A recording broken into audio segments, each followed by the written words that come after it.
hoping that you will be fine by the grace of Almighty Allah. Today we are going to start our cross section.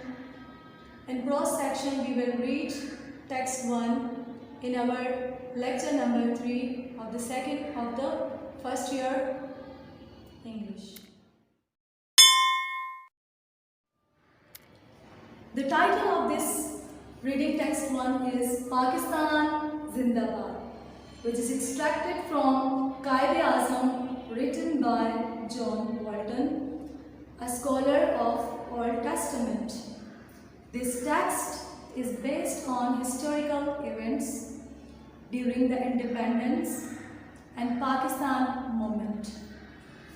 This essay gives information about the personality of the founder and the portrayal of the first Governor-General of newly established state Pakistan.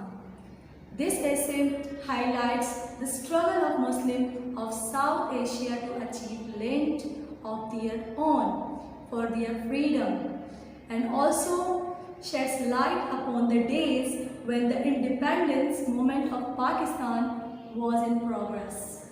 But the main idea of this essay lies in the portrayal of the great leader Qaid-e-Azam Muhammad Ali Jinnah.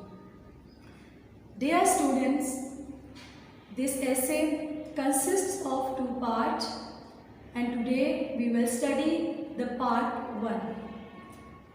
Part 1 of the reading text 1 describes how the great leader, the father of the nation, Qaid-e-Azam, was received at the Maripur Airport, Karachi on 7th of August in the year 1947.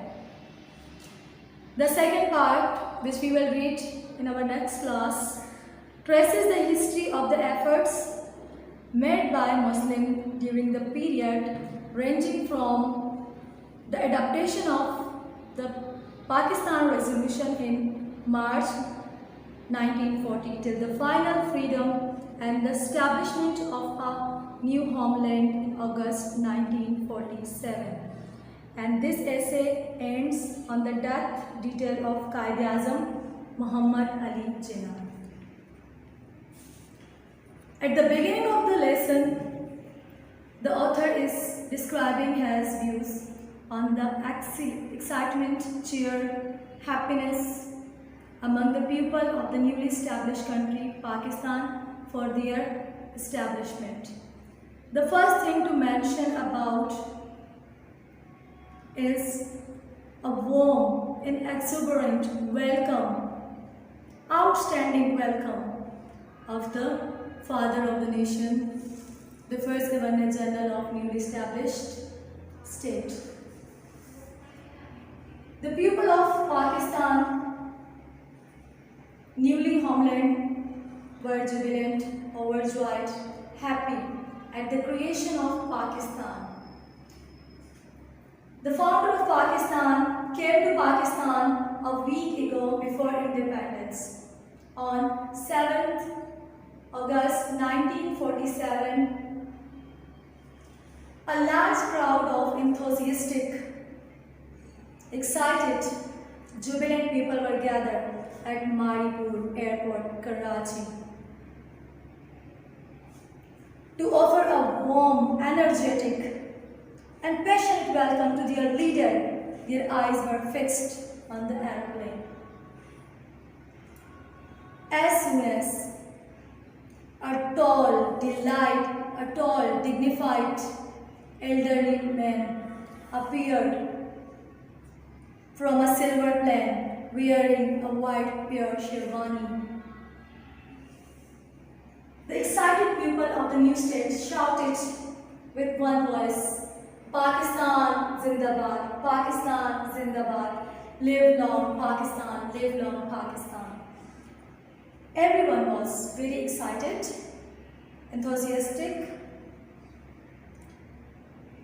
was eager to welcome and see his leader closely and clearly.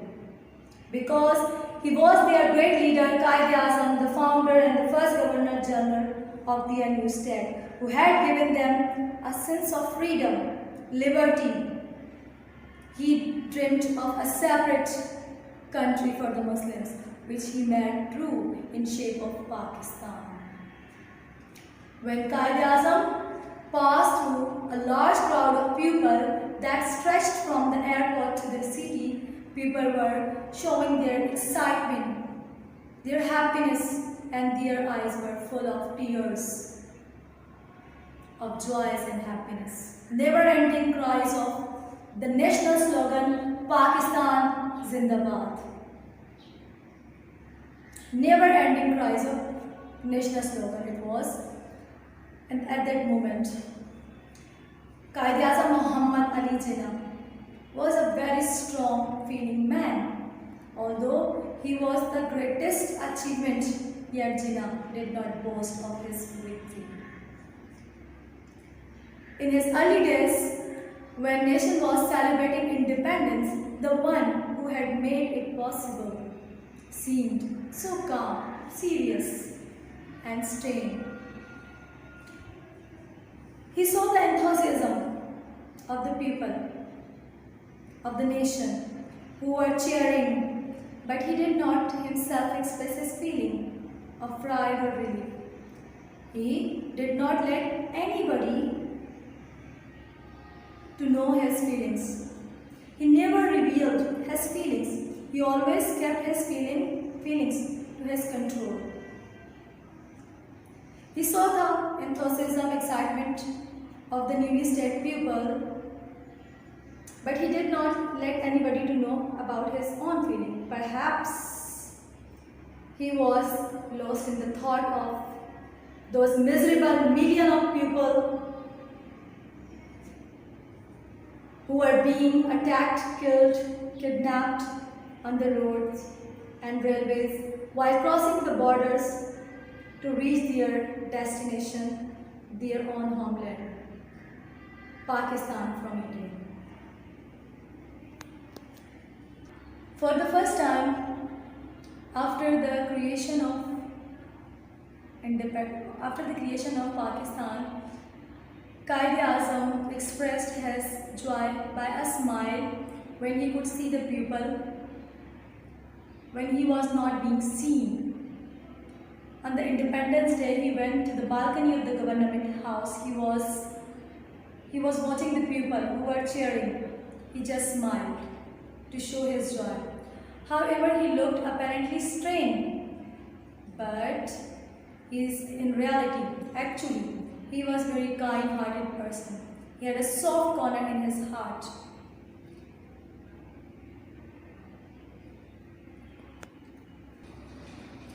The Quaid-e-Azam Muhammad Ali Jinnah became tired and exhausted due to ceaseless struggle to get a separate homeland for the Muslim of India. He worked day and night, but he was shocked by the decision of Hindu Maharaja in Kashmir issue. He was shocked, but he could not do anything due to his illness. But he was satisfied. But he had satisfied that the major part of his work, his struggle, was fulfilled in the form of Pakistan, and he had won the separate homeland for Muslim, which is now the greatest of Muslim countries. Under his strong, powerful, determined leadership, a small, defeated group of Indian Muslims had become the 5th largest Muslim state in the world. There were 7 million people at the time of independence, and they had a very strong and great ideas and great faith. Thing of this part of the essay is the quotation from him. He says, "You are free to go to your temples, you are free to go to your mosques or to any other place, or worship in this state of Pakistan. You may belong to any religion or caste. You are all citizens and equal citizens of one state. After a few days of the foundation of Pakistan, he addressed the people. This was his first public speech which he made after landing in Karachi. In this speech, he gives his broad point of view about the religious freedom and social freedom. And this speech shows his broad-mindedness and tolerance towards the other religion. He said to the people of New State that they are free both physically and mentally to perform their worship without any fear or hindrance, no matter what your caste, creed, religion may be. You are all equal citizens.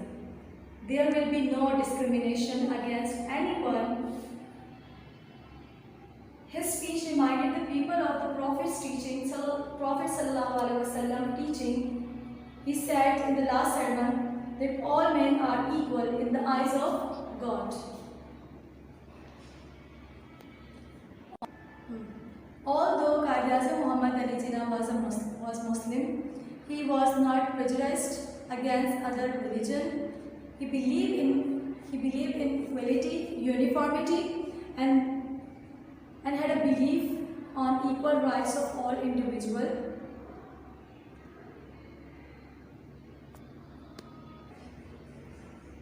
Between all the citizens of the state, regardless of caste, religion.